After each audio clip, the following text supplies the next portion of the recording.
Ulje minimale ose as pak e çmimeve të produkteve. Kjo ishte përgjigjja e shumicës së qytetarëve të anketuar nga televizioni Globi në tregun e Gostivarit në pyetjen nëse ata ndjenin ndryshime në çmimin e produkteve, pasi hyri në fuqi masa e qeverisë për të kufizuar marzhën e fitimit bruto për mbi 1000 produkte, vendim që ka hyrë në fuqi 2 muaj më parë.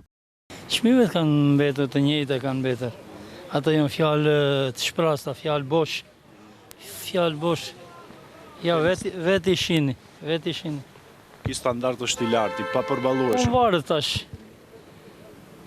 Kush me qarë rroge i del mujnë. Unë si pensioner për shembull kam pak ma zor. Po kë faqe po logu shumica e popullatës është gurbetjare dhe nuk e ndjejnë. Nuk e ndjejnë se për ndryshe me një pension 200-250 euro se 300 edhe një rrogë 400 euro është problem që t'ja dalësh. Çmimet ku e diun, janë kapshëm në pazar. Gati janë njëjtë sikur në Shërbimi. Me standardin tonë, si shi? Me standardin ku e diun. Nuk korrespondon me standardin. Gjatë anketës hasëm edhe te disa mërgjimtarë të cilët thonë se këtu ka disa produkte më të shtrenjta se në perëndim. Te këto vetë shërbimet ose diçka tjetër se përket ushqimit në përgjithësi, senet ushqimore gati se janë të njëjta si këtu si atje, mirë po bëhet fjalë se atje merret pavarësisht mesatarja 2000 euro një rrogë dhe në vetë shërbime faktikisht këtu mesatarja është 500 euro, gati se e njëjtë. Kështu që popullata nuk mund t'i arrijë të gjitha sendet që duhet t'i ketë një familje. Do me thonë, ende ndikon shtrejtësia e popullata. Masa mbulon bukën, mielin, vezët, vajin ushqimor, mishin, sheqerin, qumshtin dhe produktet e qumshtit, perimet dhe frutat, si dhe disa produkte higjienike. Por siç mund të shihej edhe në treg nga çmimet, pemët dhe perimet, thuajse ka mbetur me çmime të njëjta. Edhe shitësit e pranojnë se çmimet kanë mbetur të njëjta, ndërsa në afrimin e pashkëve ata thonë se disa produkte do të shtrenjtohen edhe më shumë. Qëta çmime janë aseti, s'ka ndryshime asi.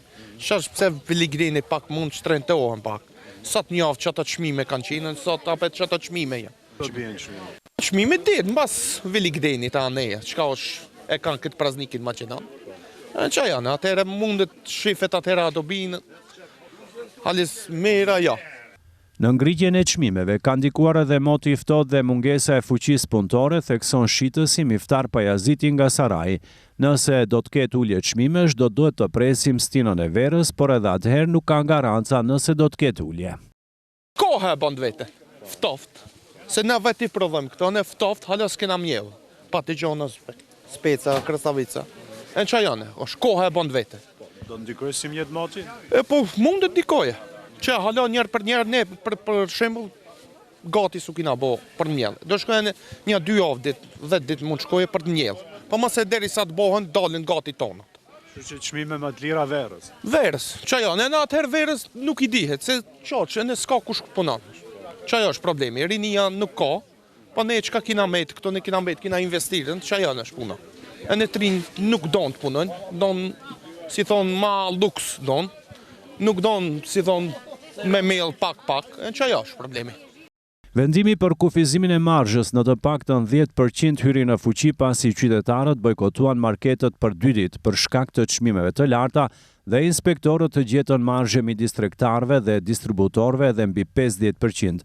Vendimi i qeverisë për të kufizuar marzhin do zgjas deri në fund të këtij muaji. Ndryshe, kosto e jetesës në mars të vitit 2025, krahasuar me marsin e vitit të kaluar, shënon rritje prej 2.7%, ndërsa çmimet me 2.2% njoftoi kështuenti shtetërori statistikave. Nga ana tjetër, inflacioni i matur nëpërmjet indeksit të kostos së jetesës në mars 2025, krahasuar me shkurtin 2025, është më i ulët me 1.3%.